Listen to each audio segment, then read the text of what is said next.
Halo teman-teman mahasiswa IKIP Siliwangi semuanya.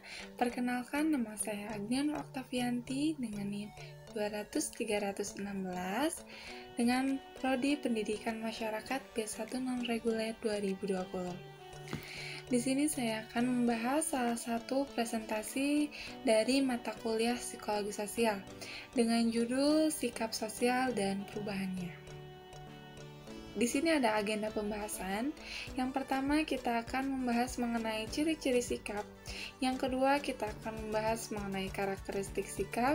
Yang ketiga, ada fungsi sikap. Dan yang keempat, ada faktor yang mempengaruhi sikap. Untuk pengertian sikap sendiri adalah sikap merupakan konsep yang melekat dalam diri manusia. Selain itu, dalam ranah psikologi sosial, sikap juga merupakan hal penting yang perlu dipelajari, utamanya dalam berinteraksi dengan lingkungan sosial. Sikap menjadi hal yang mendasar dalam perbuatan manusia sehari-hari. Sikap akan terlihat jika sudah dihubungkan dengan perilaku dan perbuatan. Hal ini didasarkan atas fakta yang terjadi. Semakin sikap seseorang dibentuk ke arah positif, tidak sedikit pula yang menghasilkan hal yang negatif. Nah, untuk pengertian sikap itu sendiri, apakah sih sikap itu? Meskipun sikap merupakan salah satu pokok bahasan yang penting dalam psikologi, khususnya psikologi sosial, para ahli tidak selalu sepakat mengenai pengertian atau definisinya. Jung mendefinisikan sikap atau attitude sebagai suatu kecenderungan untuk berinteraksi atau bereaksi dalam sebuah arah atau karakter. Ia bersikeras bahwa setiap orang memiliki kedua sisi sikap, ekstrovert dan introvert. Nah, sikap sendiri merupakan konsep yang dibentuk dengan beberapa komponen.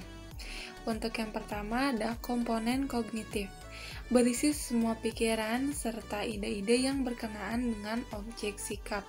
Misalkan kita melihat suatu barang bekas sangat tidak layak dipakai, lalu kita memperbarui barang bekas tersebut untuk bisa menjadi nilai jual. Contohnya seperti itu.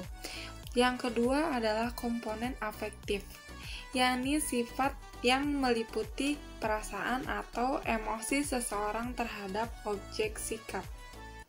Misalkan kita sedang berada di jalan dan melihat seorang pengemis yang sedang minta-minta uang. Disitulah komponen afektif sikap kita yang melihatnya merasa iba atau sedih. Yang ketiga adalah komponen perilaku. Komponen perilaku ini dapat diketahui meliputi respon subjek yang berkenaan dengan objek sikap. Untuk selanjutnya ada ciri-ciri sikap. Yang pertama, sikap tidak dibawa sejak lahir. Manusia pada waktu dilahirkan belum membawa sikap-sikap tertentu pada suatu objek. Sikap tertentu dalam perkembangan masing-masing individu. Sikap itu dapat dibentuk dan terbentuk sehingga sikap dapat dipelajari dan dapat berubah. Pengalaman berpengaruh dalam jangka bentuk sikap. Yang kedua, ada ciri-ciri sikap, yaitu sikap itu selalu berhubungan dengan objek sikap. Sikap selalu terbentuk dan dipelajari dalam hubungan dengan objek-objek tertentu melalui proses persepsi terhadap objek tersebut. Hubungan yang positif atau negatif antara individu dengan objek akan menimbulkan sikap tertentu pula. Yang ketiga, sifat dapat tertuju pada suatu objek saja, tetapi dapat tertuju juga pada sekumpulan objek-objek. Bila seseorang mempunyai sikap yang negatif pada seseorang, orang tersebut akan mempunyai kecenderungan untuk menunjukkan sikap yang negatif pula. Begitupun sebaliknya. Untuk yang keempat, ada ciri-ciri sikap, yaitu sikap dapat berlangsung lama atau sebentar. Jika suatu sikap telah terbentuk dan telah merupakan nilai kehidupan seseorang, secara relatif sikap itu akan lama bertahan pada diri seseorang. Yang bersangkutan, sikap tersebut sulit berubah. Yang kelima, sikap itu mengandung perasaan dan motivasi. Untuk selanjutnya ada karakteristik sifat, yang meliputi satu ada sifat ekstrim atau ekstriminus, adalah sikap yang sulit berubah, baik dalam perubahan kongruen maupun inkongruen. Yang kedua adalah multifleksitas atau multiflexity, sikap yang mudah berubah secara kongruen, namun sulit berubah secara inkongruen. Yang ketiga dari karakteristik sikap adalah interconnectedness, adalah keterikatan suatu sikap dengan sikap lain dalam suatu klaster. Yang keempat ada konsistensi, adalah sikap yang konsisten yang cenderung menunjukkan sikap yang stabil. Yang kelima adalah konsonan, adalah sikap yang berderajat selaras akan lebih cenderung membentuk suatu klaster. Yang keenam, kekuatan dan jumlah keinginan yang menyebabkan munculnya suatu sikap tertentu. Yang ketujuh, pemusatan nilai-nilai yang berhubungan dengan sikap yang dimiliki. Adapun fungsi sikap, yang pertama ialah fungsi pengetahuan. Fungsi pengetahuan ini membantu kita untuk menginterpretasi stimulus baru dan menampilkan respon yang sesuai. Maksudnya, bila seseorang mempunyai sikap tertentu terhadap suatu objek, menunjukkan tentang pengetahuan orang tersebut terhadap objek sikap yang bersangkutan. Contohnya, anak diajari agar waspada dan agar tidak mudah percaya kepada orang lain, agar menghindari penculikan anak.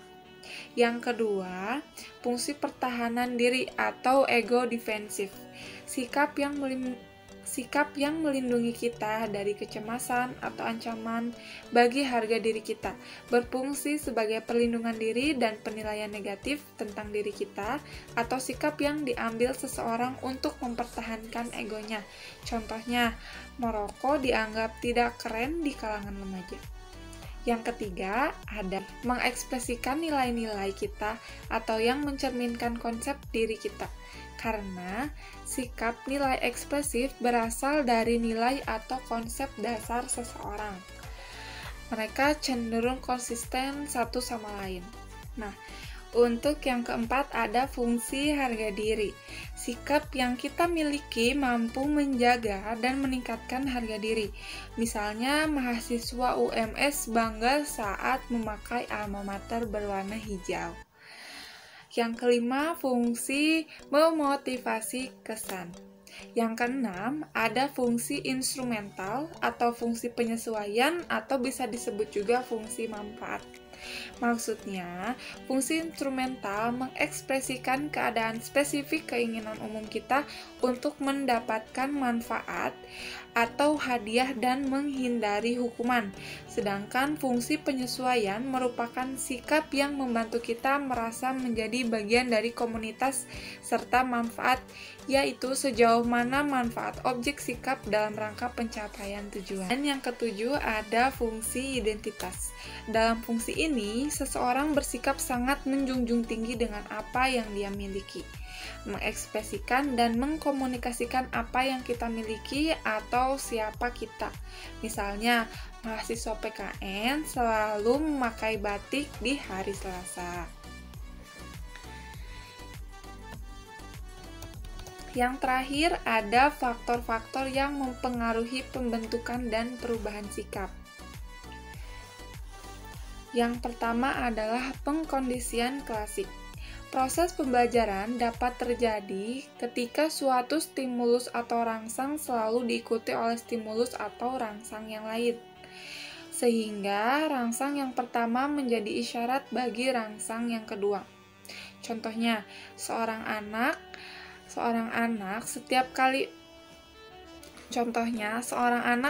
kali melihat ibunya menghidangkan teh dan kue untuk tamu, itu rangsang pertama, dan kemudian yang kedua, ibunya berbincang-bincang dengan tamunya, itu rangsang yang kedua.